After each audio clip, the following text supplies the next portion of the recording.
Joakim's new SG Sifuna party, and I'm here to talk about a wide range of issues. Fellow Kenyans, it's another evening.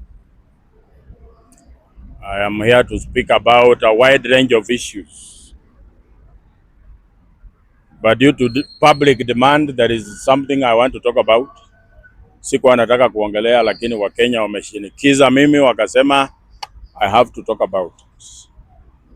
Today, the party of ODM removed Sifuna from serving as their party secretary general. It for the interest of history and for us to really understand what's happening.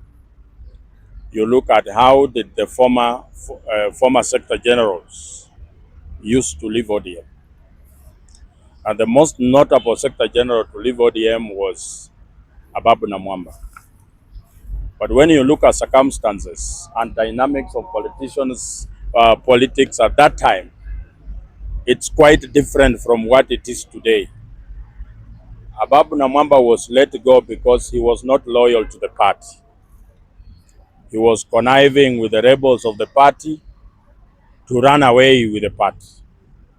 He was going against the party leader and doing everything against the party. But fast forward to Edwin Sifuna, he's been let go because he has been preserving the ideals of the party at the time when it's not convenient for the ODM party to follow the ideals they have always been following. That is why they have let Sifuna go. But I want to tell you that it is more detrimental to them than to anyone else. They have created a monster that will come to eat them. And for them to know they have created a monster, Sifuna will be in Kitengela tomorrow on a Linda Mwananchi ground. I want them to look at how it turns out. The writing is on the wall, and everybody that is aligned to this regime should read the writing on the wall and act swiftly, or the people will make them act. We as the people who are of the opinion that we should have an alternative leadership, we have been quiet of late to give the president time to try and deliver on some promises. But he's only delivering more promises. And so anybody allied to William Ruto should start packing, because the country is bigger than all of us. And those of them who have remained on ODM and they think they are going to succeed, woe unto you. Ati munasema hamutaki opposition, hiyo route mmechukua ndio sasa ya opposition. Because after 10th August 2027, you will be out here crying, knowing not what hit you. Because the people of Kenya have decided that what come may, Ruto must go. They have decided that the Nyota bribes will not dissuade them. They have decided that there is no coercion that will dissuade them.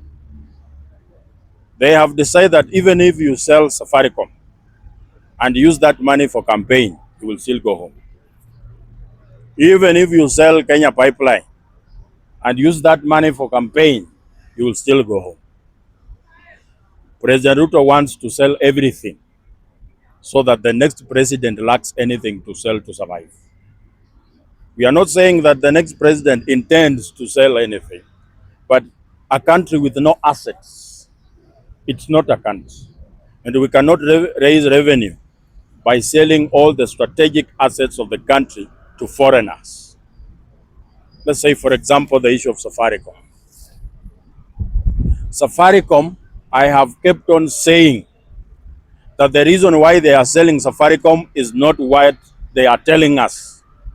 They are telling us that they are selling Safaricom so that they raise money for infrastructure. The fund they have created called National Infrastructure Fund, according to Minister Mbadi, it is going to be privately managed.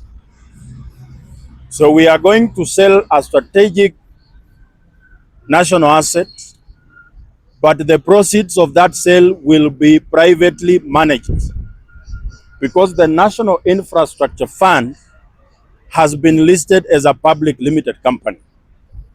Wanasema director ni John Mbadi as the Minister for Treasury. John Mbadi is an employee of Ruto. So we are selling Safaricom to give Ruto money to campaign. And therefore we have decided that we are going to oppose that sale just like we opposed Adani. And who are the people who tried to sell our airport to Adani? They are the same people who are trying to sell Safaricom today. The chairman for Safaricom board anaitwa Mr. Adil Kawanja. Yeye law firm yake ndo ili provide legal representative of Adani Airport Holdings in this country.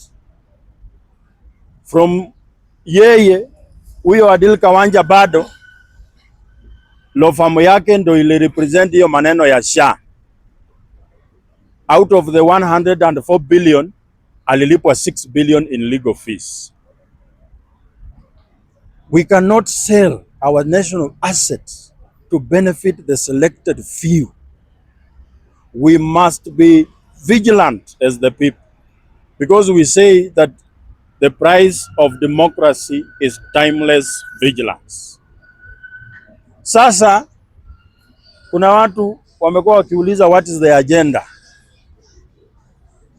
Agenda yetu kama chama, kama Wakenya, ni kuhakikisha ya kwamba we have a country that is good for everyone, whether you support government or you don't. We cannot have a country that supports these selected people and makes the others to suffer.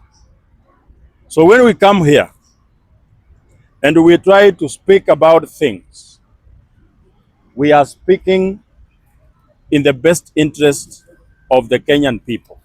I am urging Kenyans to think about themselves. When you go to the ballot in 2027, vote for yourself. Don't just be coming to Jivanji to cry about the excesses of government. Tunataka next time tunakuja Jivanji to discuss policies on how to further improve life in the country. But nimesikia wengine wanapiga kelele, wanasema president amejenga Talanta Stadium. Ni ukweli imejengwa, iko pale, but at what cost?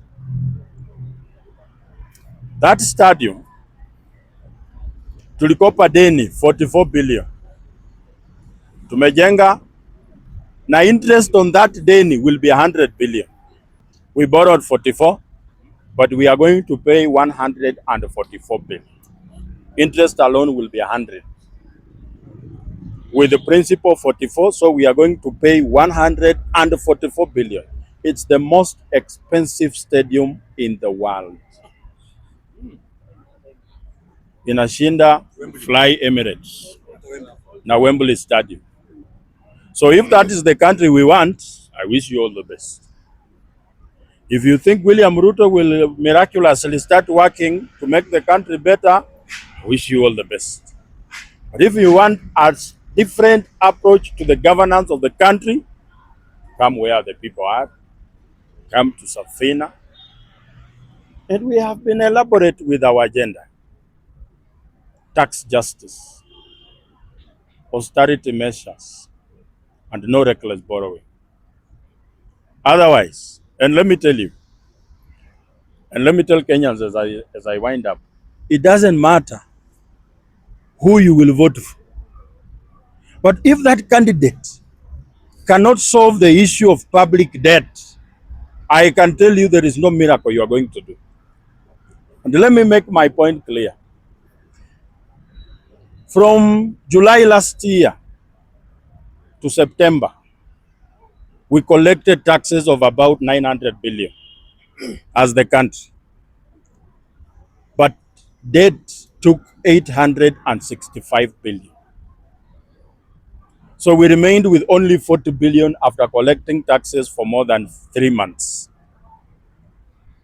Do you know how much salary is consumed? How much is our salary in the country? Per month is 80 billion. So after collecting tax for 5 months, we cannot pay salary for 1 month. In a year, paying salary for government alone is a trillion shillings, 960 billion. So if our revenue, 80% of it is going to debt, na wewe ni rais mwenye you have no clue how to handle that issue, wacha hivyo mnaambia William Ruto ni 1 term, yeye atakuwa quarter term, because the people will feel very relieved wakisikia Ruto ameenda, and they will expect that president to work wonders. After 3 months wataona pia wewe unaongeza ushuru, watakupeleka nyumbani asubuhi na mapema. The reason why we are saying the only people with the agenda is Sifuna party.